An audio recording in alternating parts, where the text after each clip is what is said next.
안녕하세요, 델림입니다. 네, 오늘은 펀드 알아보기 두 번째 시간인데요. 앞선 1편에서는 펀드가 뭔지 펀드 이름으로 펀드 해석하는 방법을 알려드렸죠. 자, 이제 펀드 이름만 딱 봐도 어떤 상품인지 감이 오시죠?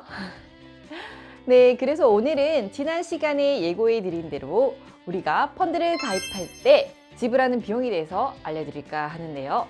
바로 수수료와 보수에 대해서 한번 알아보도록 하겠습니다. 자, 여러분, 펀드와 예적금의 가장 큰 차이는 뭘까요? 네, 바로 비용이죠. 우리가 은행에서 예금 적금 가입할 때 비용을 추가로 내진 않잖아요. 그런데 펀드는 일정 비용이 있습니다. 그건 왜 그럴까요? 자, 이 그림 어디서 많이 본 것 같죠? 네, 지난 시간에 살펴본 펀드의 구조인데요. 우리는 단순히 펀드에 가입하는 것 같지만 이렇게 총 4곳의 회사와 거래를 하고 있습니다. 자, 여기서 질문 하나 드리겠습니다. 혹시 펀드의 수익률을 일반 예금, 적금, 이자만큼 목표로 가입하시는 분 계신가요? 예금 이자 2%니까 나 펀드로 2%의 수익을 내야지, 이런 분 계신가요? 없으시죠? 근데 펀드는 투자한 만큼 수익을 돌려받는 실적 배당형 상품입니다. 시중금리보다 조금 더 많은 수익을 내기 위해 주식도 사고 채권도 사고 투자를 하는 거죠. 우리의 자금을 전문 회사에 맡기고 우리 대신 운용을 해달라고 맡기는 거잖아요.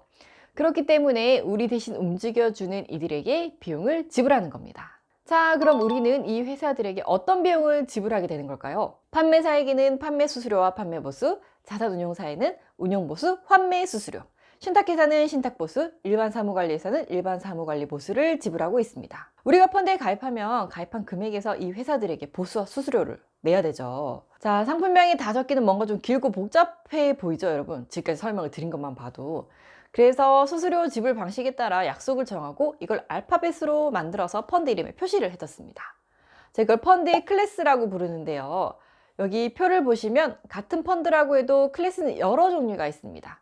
알파벳에 따라 비용 지불 방식이 달라집니다. 익숙한 알파벳도 있으시죠? 네, 개인 투자자들은 이미 A, C, E, S 클래스를 많이 보셨을 거예요. 펀드의 클래스는 판매 수수료 지불 시점에 따라서 A, B, C 클래스로 나뉩니다. 가입 시점에 내면 A 클래스, 환매 시점에 내면 B 클래스, 판매 수수료를 내지 않는 경우는 C 클래스로 표시가 됩니다. 보통 C 클래스는 판매 수수료가 없는 대신 보수가 높은 편입니다. 만약 장기적으로 투자할 생각이라면 C 클래스보다는 보수가 낮은 A 클래스 상품을 가입을 하는 게 조금 더 유리하겠죠? 근데 우리나라에는 현재 B 클래스 상품은 거의 없다고 보시면 됩니다. 지금까지는 수수료 부과 시점에 따른 클래스 분류였다면 펀드를 가입하는 경로에 따라서 이 S 클래스로도 나뉩니다. A-E, C-E와 같이 펀드의 알파벳 E가 붙으면 이건 온라인 채널을 통해 가입할 수 있는 상품입니다. 이런 온라인 전용 상품은 A, C 클래스에 비해 수수료가 저렴하다는 장점이 있고요.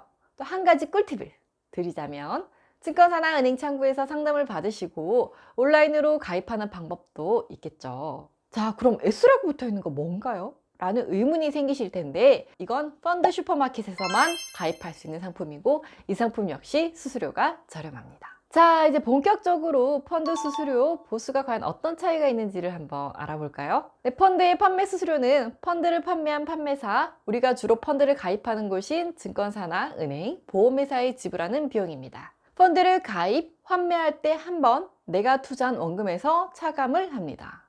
펀드를 가입할 때 내는 걸 선취 판매 수수료, 펀드를 환매할 때 내는 걸 후지 판매 수수료라고 부릅니다. 뭐 앞에 내나 나중에 내나 뭐가 달라 하시는 분들 계시죠? 과연 어떤 차이가 있을까요? 네, 예를 들어 볼게요. 펀드 투자 금액이 100만 원이고 선취 판매 수수료 1%, 펀드 수익률이 10%라고 가정을 한번 해보겠습니다. 이 펀드의 경우 100만 원으로 가입을 하면 선취 판매 수수료의 1%인 만 원을 낸 뒤 나머지 금액인 99만 원이 펀드에 들어가게 되죠. 즉, 내 펀드 투자 원금이 100만 원이 아닌 99만 원부터 시작을 하게 되죠. 자, 이 펀드 수익률이 10%가 되었다면 투자 수익금은 99만 원의 110%인 108만 9천 원이 됩니다. 수익금은 99,000원이겠죠? 99만 원에 10%이니까. 에이, 얼마 안 되네 라고 하실 수도 있지만 금액이 커지면 수익금도 커지니까 큰 차이가 날 수도 있습니다. 수수료를 미리 지불하는 것만으로도 내 펀드 수익률이 마이너스 1%라고 시작되는 거라고 볼 수 있죠. 그렇기 때문에 어떤 펀드의 판매 수수료가 더 저렴한지, 나에게 맞는 수수료 방식은 뭔지 꼼꼼하게 비교해보고 선택을 하셔야 합니다. 후치 판매 수수료를 지불하는 B클래스도 같이 한번 예를 들어볼게요. 펀드 투자 금액 100만 원, 후치 판매 수수료 1%, 펀드 수익률을 10%로 가정을 했을 때 100만 원 전체가 투자 금액으로 들어가고 펀드 수익률이 10%가 났다면 수익금은 100만 원에 10%를 더해서 110만 원이 됩니다. 이 상태에서 펀드를 환매하면 1%, 즉 11,000원을 수수료로 내야 하는 거죠. 환매 시점에 수익이 더 많이 날 경우 선치보다 후치 방식이 수수료를 더 많이 내게 되겠죠. 앞에서 말씀드렸듯이 국내에는 대부분 선치 판매 수수료를 내는 상품인 A클래스거나 아예 판매 수수료가 없는 C클래스가 더 많긴 합니다. 자, 그럼 보수는 또 뭘까요? 네, 이 그림이 오늘 아주 자주 등장을 하는데요. 자, 이 네 곳의 기관들의 보수를 지불해야 합니다. 근데 이 보수는 내가 펀드를 보유하는 동안 매일 내고 있다고 보시면 됩니다. 자, 이게 또 무슨 말인가요? 근데 우리 같은 개인 투자자들의 경우에는 매달 내기도 하고 또 1년에 한 번 수시로 이렇게 펀드에 입금을 하기도 하죠. 하지만 펀드는 24시간 굴러가고 있습니다. 이렇게 우리의 돈이 펀드로 굴려지는 동안 아주 많은 일들이 일어나는데요. 네, 그래서 이 일에 대한 보수를 주기적으로 지급을 해야겠죠. 판매 보수는 우리에게 기준가나 수익률을 알려주고 또 수시로 내가 가입한 펀드에 대해서 상담을 해주는 판매사에게 주는 보수라고 보시면 되고요. 운용 보수는 우리가 가입한 펀드를 만들고 실제로 운용 지시를 내리는 운용사에게 주는 보수고요. 신탁 보수는 우리가 펀드에 납입한 금액을 예치해주고 또 보관도 해준다고 말씀드렸잖아요. 그래서 운용사의 지시대로 돈을 굴려주는 이런 신탁회사에게 주는 보수고요. 일반 사무관리 보수는 우리 대신 주주총회 이사회에도 참석해주고 또 매일 기준가를 산정하고 또 보고서를 쓰는 그런 일반 사무관리 회사에게 주는 보수입니다. 판매 수수료는 가입 시 내가 납부하는 금액에서 내는데 보수의 경우는 매일매일 나오는 펀드의 기준가에서 차감이 됩니다.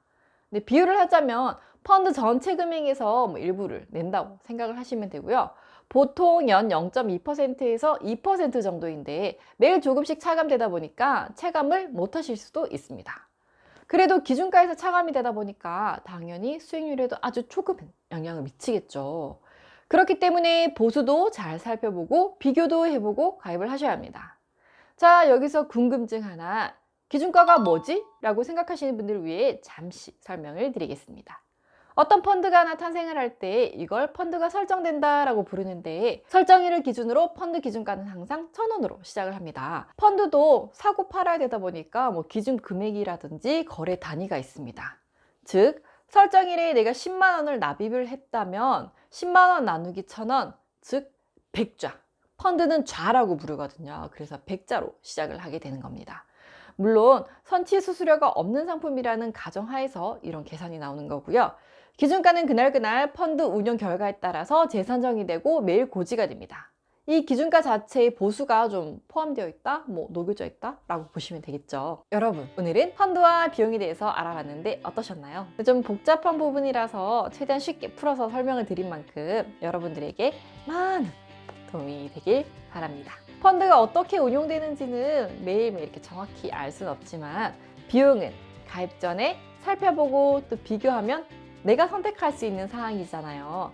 그런 만큼 꼼꼼히 살펴보고 선택하시길 바랍니다. 다음 영상에서는 좋은 펀드 버르는 꿀팁을 아주 자세히 알려드릴 예정이니까요. 많이 기대해주세요. 자, 그럼 전 다음에 더 유익한 영상을 가지고 돌아오겠습니다. 우린 다음 영상에서 만나요.